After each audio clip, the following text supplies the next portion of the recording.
Welcome to Democracy Now!, democracynow.org, The War and Peace Report. I'm Amy Goodman. Israel continued its relentless attacks across the Gaza Strip overnight, killing at least 27 Palestinians one day after Israel unilaterally withdrew from the Gaza ceasefire and launched massive new strikes. At least 5 international aid workers were rushed to Al-Aqsa Hospital in Deir al-Balah after they were injured in an Israeli airstrike that targeted a United Nations facility. The group Defense for Children denounced the massacre of at least 174 children by Israeli forces on Tuesday, calling it, quote, one of the largest one-day child death tolls in Gaza's history. Defense for Children Palestine wrote in a statement, quote, Israeli forces have signed a death warrant for Palestinian children in Gaza as they carry out nonstop attacks, continue to destroy civilian infrastructure, and prevent any humanitarian aid from reaching Palestinians in need. This is nothing short of a genocide, they said. UN Secretary-General Antonio Guterres has said he's outraged by the new wave of Israeli airstrikes on Gaza that have killed well over 400 people since Monday. Meanwhile, Israeli Prime Minister Benjamin Netanyahu threatened the latest bombardment campaign on Gaza is only the beginning and said all future ceasefire talks will now take place under fire. Families of the remaining and recently released hostages have joined protests urging Netanyahu to return to the negotiating table. Protests broke out around the world Tuesday, condemning Israel's renewed bombardment of Gaza, shattering the ceasefire agreement with Hamas. Here in New York, hundreds of protesters gathered in Times Square Tuesday. Democracy Now! Was there. This is Isabella Titi of the Palestinian Youth Movement. I think our movement is only growing. More and more people are conscious about what's happening in Palestine, and the attack that we're feeling right now in the U.S. on our First Amendment rights is showing us that the U.S. is willing to do anything in order to protect its relationship with Israel, and it will not be met with silence. Mahmoud Khalil has called himself a political prisoner in his first direct remarks to the public since federal immigration agents arrested him without a warrant on March 8th in Columbia University housing. In a letter dictated over the phone from an ICE jail in Jena, Louisiana, Mahmoud Khalil decried his arrest, anti-Palestinian racism by both the Biden and Trump administrations, and the inhumane conditions faced by immigrant detainees. His open letter reads, quote, my arrest was a direct consequence of exercising my right to free speech as I advocated for a free Palestine and an end to the genocide in Gaza. While I await legal decisions that hold the futures of my wife and child in the balance, those who enabled my targeting remain comfortably at Columbia University. Knowing fully that this moment transcends my individual circumstances, I hope nonetheless to be free to witness the birth of my firstborn child, unquote. Mahmoud Khalil is a green card holder. His wife, Noor Abdullah, is a U.S. citizen who's 8 months pregnant. Khalil's legal team has filed a motion with a federal court in New York asking for his immediate release. Supreme Court Chief Justice John Roberts issued a rare statement Tuesday rebuking President Trump and his allies for their calls to impeach federal judges who rule against the administration. Roberts wrote, quote, for more than 2 centuries, it's been established that impeachment is not an appropriate response to disagreement concerning a judicial decision. The normal appellate review process exists for that purpose, unquote. Roberts' statement came after Trump repeatedly attacked U.S. District Judge James Boasberg, who ordered the Trump administration to stop using the 1798 Alien Enemies Act to deport immigrants. On social media, President Trump called Boasberg a, quote, radical left lunatic of a judge and a troublemaker and an agitator. Numerous Trump officials have openly threatened to defy court orders. Meanwhile, Judge Boasberg has accused the administration of adopting an approach of, quote, we don't care, we'll do what we want, unquote. We'll have more on this story later in the broadcast. In Colorado, dozens of people gathered for a rally Tuesday evening demanding the release of longtime immigrant rights leader Jeanette Vizqueta, who was ambushed during a work break on Monday and taken into custody by Immigration and Customs Enforcement agents. She's now being jailed at an ICE detention center in Aurora, run by the private prison company Geo Group. In a phone call from inside detention, Vizqueta shared this message with supporters who held a vigil outside the ICE jail in the freezing rain Tuesday. I want you to know I'm not going to surrender. I'm going to keep fighting, and even if they remove me, I'm going to continue doing binational work, and they are not going to silence my voice. Jeanette Vizqueta drew national attention in 2017 when she took sanctuary in a Denver church, along with her 4 children, 3 of whom are U.S.-born, to avoid deportation. She's lived in the United States for nearly 30 years, since leaving Mexico City in 1997 with her husband and her then 6-year-old daughter. Denver Mayor Mike Johnston condemned her arrest as a Putin-style persecution of political dissidents. Later in the broadcast, we'll go to Colorado to speak with Jeanette Vizqueta's daughter, Luna Baez.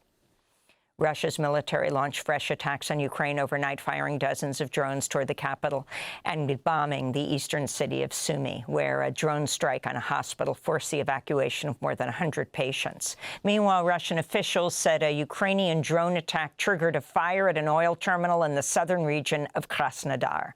The violence came just hours after Russia said President Vladimir Putin had agreed to pause attacks on energy targets temporarily during a 2-hour phone call with President Trump.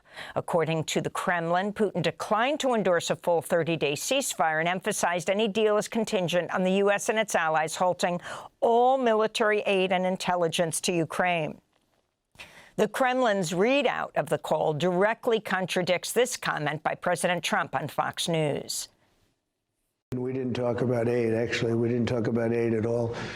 We talked about a lot of things, but aid was never discussed. Ukrainian President Volodymyr Zelensky said he would likely support the new, more limited ceasefire, though he was waiting for more information about it. Zelensky scheduled to speak by phone with Trump later today. Meanwhile, Germany's outgoing government has agreed to send an additional €3 billion worth of military aid to Ukraine. Germany's defense minister blasted Trump's agreement with Putin, saying it counts for nothing, and said Trump would have to win greater concessions. A federal judge in Maryland ruled Tuesday that Elon Musk's unilateral efforts to dismantle the U.S. Agency for International Development are likely unconstitutional in multiple ways.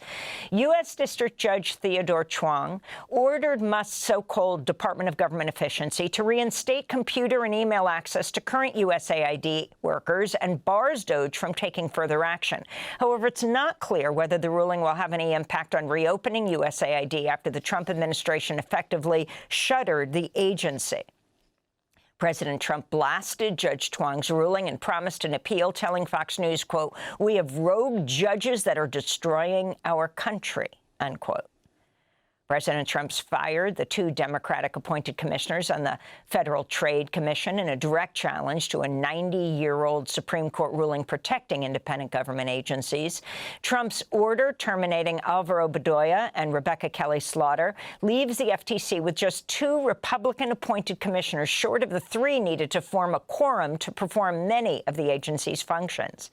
In a statement, Alvaro Bedoya said, quote, "The FTC is an independent agency founded 111 years ago to fight fraudsters and monopolists. Our staff is unafraid of the Martin Shkreli's and the Jeff Bezoses of the world. They take them to court and they win. Now the president wants the FTC to be a lapdog for his golfing buddies. I'll see the president in court," Bedoya added.